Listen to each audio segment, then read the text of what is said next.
स्वागत दोस्तों आपका अपने चल के सामने मोदी यहाँ पर चलेंगे। सबसे पहले सबसे बड़ी अपडेट आपको बताएंगे दोस्तों, तेज प्रताप यादव की वजह से आखिरकार महागठबंधन को एक सीट पर जबरदस्त तरीके के जीत के संकेत मिले हैं। बताएंगे कैसे तेज प्रताप यादव ने एक सीट पर महागठबंधन की जबरदस्त वापसी करवा दी है दोस्तों, जो सीट हाथ से एकदम निकल चुकी थी। बताएंगे डिटेल में क्या है पूरा मामला, इसी के साथ में चलेंगे। और भी बड़ी खबर की तरफ बताएंगे, एक और बड़े दिग्गज नेता ने, इंडिया गठबंधन के वरिष्ठ नेता ने बिहार चुनाव के बाद केंद्र में सत्ता परिवर्तन के एक बड़े संकेत दिए हैं दोस्तों। बताएंगे क्या बोल रहे हैं वो, इसी के साथ में राजनाथ सिंह के बयान को लेकर लोगों ने दिया है उल्टा करारा जवाब। इसी के साथ में दोस्तों मराठा आंदोलन को लेकर भी बड़ी जानकारी सामने आ रही है। एक एक करके चलेंगे आज की सारी बड़ी अपडेट। लेकिन उससे पहले अगर आप भी मानते हैं कि बिहार में पहले चरण में जोरदार तरीके का बदलाव हो चुका है और ये जो बदलाव की तूफान पहले चरण में शुरू हुआ है, दूसरे चरण आते आते यानी दूसरे दौर आते आते एक जबरदस्त तरीके का सैलाब में तब्दील होगा। तो इस वीडियो को लाइक करके लाल बटन दबाकर चैनल को सब्सक्राइब करके बेल आइकन दबाकर कमेंट बॉक्स में अपनी राय जरूर लिखकर बताइएगा। दोस्तों चलते हैं सबसे पहले सबसे बड़ी ब्रेकिंग न्यूज अपडेट की तरफ, जहां पर बिहार के सुगौली विधानसभा क्षेत्र को लेकर इस वक्त की सबसे बड़ी अपडेट सामने आ रही है दोस्तों, जहां पर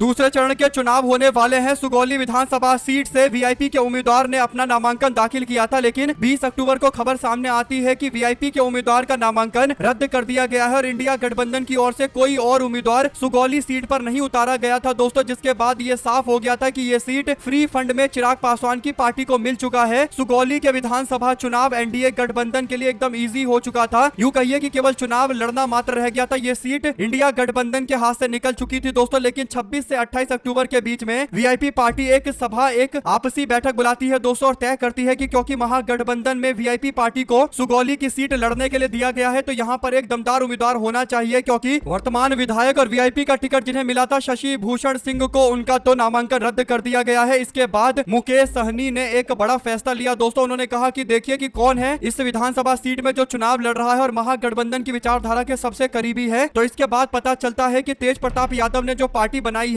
जनशक्ति जनता दल, उसका एक उम्मीदवार है जिसका नाम श्याम किशोर चौधरी है। और इस पूरे मामले पर आगे फैसला लिया गया कि जेजेडी को समर्थन किया जाएगा, यानी वीआईपी पार्टी ने तेज प्रताप यादव के उम्मीदवार श्याम किशोर चौधरी को समर्थन करने का ऐलान किया दोस्तों। रिपोर्ट में उन्हें स्थानीय आधार और प्रतीक ब्लैक बोर्ड पर फुल सपोर्ट करने का ऐलान किया गया है। वीडियो रिपोर्ट्स के मुताबिक मुकेश सहनी से मुलाकात की तस्वीरें आ गई है, संयुक्त संदेश सामने आ गया है, जिससे कार्यकर्ताओं को संयुक्त अभियान चलाने के लिए बोल दिया गया है दोस्तों। केवल 2 दिनों का टाइम बचा है और पूरी ताकत लगाकर मैदान में उतरने के लिए बोला जा रहा है। आपको बता दें कि मुकेश सहनी प्रचार करने के लिए भी पहुंचे थे, ये भी रिपोर्ट आई है दोस्तों। और मुकेश सहनी ने पहले खुद समर्थन किया था, उसके बाद महागठबंधन की एक बैठक बुलाई और तेजस्वी यादव की पार्टी राष्ट्रीय जनता दल ने फैसला लिया कि हम जेजेडी यानी तेज प्रताप यादव के उम्मीदवार का समर्थन करेंगे। यानी इस सीट पर, सुगौली की सीट पर तेजस्वी और तेज प्रताप दोनों मिलकर एक साथ एनडीए गठबंधन के उम्मीदवार को चुनौती दे रहे हैं दोस्तों। पिछली बार शशि भूषण चुनाव जीते थे, इसका मतलब सुगौली जो पूर्वी चंपारण के अंतर्गत आती है, ये सीट महागठबंधन की सीट है दोस्तों। एनडीए वालों को लग रहा था कि फ्री फंड में मिल जाएगा, लेकिन अब एनडीए गठबंधन की स्थिति इसलिए खराब है कि तेज प्रताप यादव का उम्मीदवार महागठबंधन के समर्थन के साथ मैदान में आ गया है और ये जीती हुई सीट है, तो आराम से यहाँ पर महागठबंधन फिर से अपनी जीत हासिल करेगा। केवल सिंबल बदला है, ब्लैक बोर्ड सिंबल पर वोट डालना रह गया है दोस्तों। अगर आप भी मानते हैं कि तेजस्वी यादव को भी यहाँ पर एक दिन बचा हुआ है, तो अब रैली करना चाहिए और एनडीए गठबंधन की बची कुची सारी उम्मीदों पर पानी फेरकर ये सुनिश्चित करना चाहिए कि तेजस्वी यादव और तेज प्रताप यादव सामाजिक न्याय की विचारधारा के साथ चट्टान की तरह खड़े हैं। तो अपनी राय जरूर लिखकर बताएगा और ज्यादा से ज्यादा वीडियो को शेयर कीजिएगा दोस्तों। चलते हैं एक और बिग न्यूज अपडेट की तरफ, जिसमें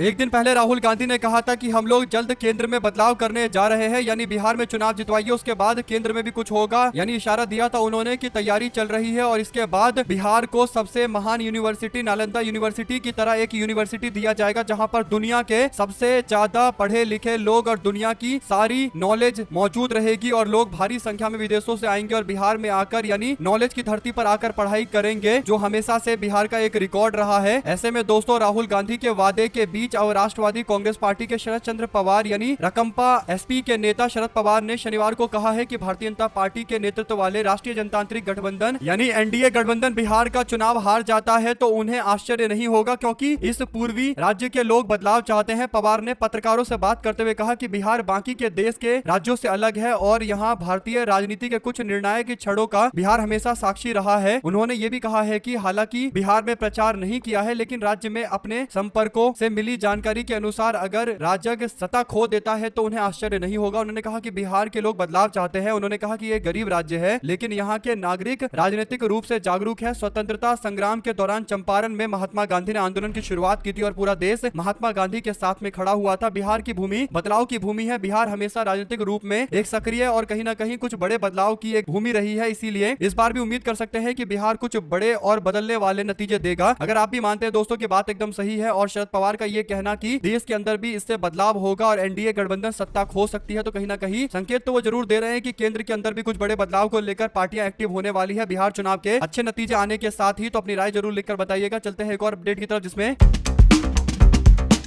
बिहार के विधानसभा चुनाव में अब रक्षा मंत्री राजनाथ सिंह भी प्रचार करने के लिए पहुंचे। दोस्तों उन्होंने कहा कि अगर राहुल गांधी वाकई अनुसूचित जाति, जनजाति और ओबीसी और अल्पसंख्यक समाज की चिंता करते हैं तो उन्हें किसी को लोकसभा में विपक्ष का नेता बनाना चाहिए था। एससी, एसटी और ओबीसी समाज के व्यक्ति को वरिष्ठ बीजेपी के नेता ने बिहार के रोहतास के कैमूर जिलों के अंदर रैलियां की दोस्तों, और राजनाथ सिंह ने राहुल गांधी के वोट चोरी के आरोप को निराधार बताया और खारिज कर दिया। उन्होंने कहा कि कांग्रेस के पास कुछ सबूत नहीं है। सोचिए, राहुल गांधी बंडल पर बंडल लेकर आए थे सबूत के तौर पर, लेकिन राजनाथ सिंह को शायद दिखाई नहीं दे रहा। कुछ लोगों को दोस्तों मोदिया बिंद हो जाता है, यानी मोदिया बिंद के कारण उनको दिखाई नहीं देता। शायद यही बड़ा कारण है कि उनको ये भी जो बड़े बड़े सबूत थे, बंडल के बंडल सबूत थे, वो दिखाई नहीं दे रहे होंगे। इसमें उनकी कोई गलती नहीं है। उनको केंद्र सरकार में, मोदी सरकार में बड़ा पोस्ट मिला हुआ है तो शायद उनको कुछ दिखाई ना दे। बाकी जनता को तो दिखाई दे रहा है कि कितने सबूतों के साथ राहुल गांधी आए थे। और वैसे भी राजनाथ सिंह आकर कह रहे हैं कि एससी, एसटी, ओबीसी समाज के लोगों को राहुल गांधी को नेता प्रतिपक्ष बनाना चाहिए था। अगर उनको वाकई समाज के लोगों की चिंता है तो ऐसे में राजनाथ सिंह को सबसे पहले अपने बेटे से इस्तीफा दिलवाना चाहिए, जो नोएडा का विधायक है दोस्तों, और उसको हटाकर किसी एसटी,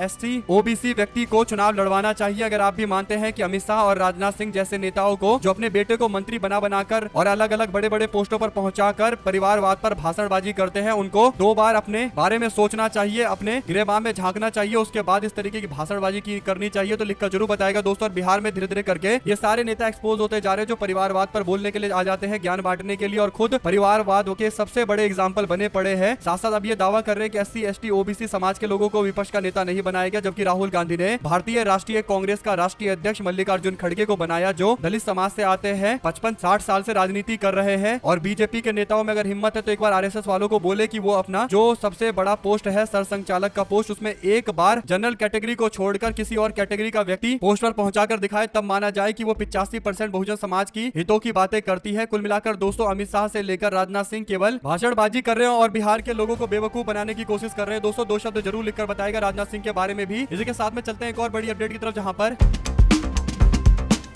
महाराष्ट्र में मराठा आंदोलन से जुड़े प्रमुख नेता मनोज जरांगे पाटिल ने मुंबई पुलिस के पूछताछ के लिए समन जारी किए जाने के बाद कहा है कि वो पुलिस थाने जाएंगे। दरअसल पुलिस ने उन्हें 10 नवंबर को सुबह 11 बजे से लेकर 1 बजे के बीच में आजाद मैदान पुलिस स्टेशन जो उपस्थित है दोस्तों, उसमें आने के लिए बोला है। पुलिस ने जरांगे पाटिल के साथ साथ पांडुरंग तारक और गंगाधर कालकूटे के साथ साथ चंद्रकांत भोसले और वीरेंद्र पवार और प्रशांत सावंत को भी समन भेजा है। इन सभी ने मराठा आंदोलन के दौरान कथित नियमों का उल्लंघन किया था, ऐसा दावा करते हुए को पूछताछ के लिए बुलाया जा रहा है। नोटिस में आजाद मैदान पुलिस स्टेशन के निरीक्षक ज्ञानेश अवहाड़ के हस्ताक्षर हैं और इसमें कहा गया है कि भारतीय न्याय संहिता की धारा 2023 की धारा 35(3) के तहत अधिकारियों के अनुसार ये कार्रवाई की जा रही है। अब इस कार्रवाई के कई सारे मायने हैं दोस्तों। कुल मिलाकर जब आंदोलन चल रहा था उस समय में नोटिस नहीं दिया, क्योंकि पता है कि अगर उस समय में नोटिस देते तो फिर आंदोलन और ज्यादा बड़ा हो जाता, व्यापक हो जाता। लेकिन अब जब आंदोलन शांत हो चुका है तो पता है कि लोगों का समर्थन अभी उस तरीके का नहीं है, तो नोटिस थमाकर कहीं ना कहीं दबाव की कोशिश की जाए। 2 शब्द जरूर लिखकर बताएगा। हमारे साथ लगातार जुड़े रहेंगे सभी दोस्तों, भाइयों, बहनों, मित्रों का बहुत बहुत धन्यवाद। आप लोग देख रहे थे आपका अपना चैनल जय हिंद जय भारत। ज्यादा से ज्यादा वीडियो को शेयर कीजिएगा। हमारे साथ लगातार जुड़े दोस्तों का बहुत बहुत धन्यवाद। देख रहे थे आपका अपना चैनल जय हिंद जय भारत। बहुत बहुत धन्यवाद दोस्तों।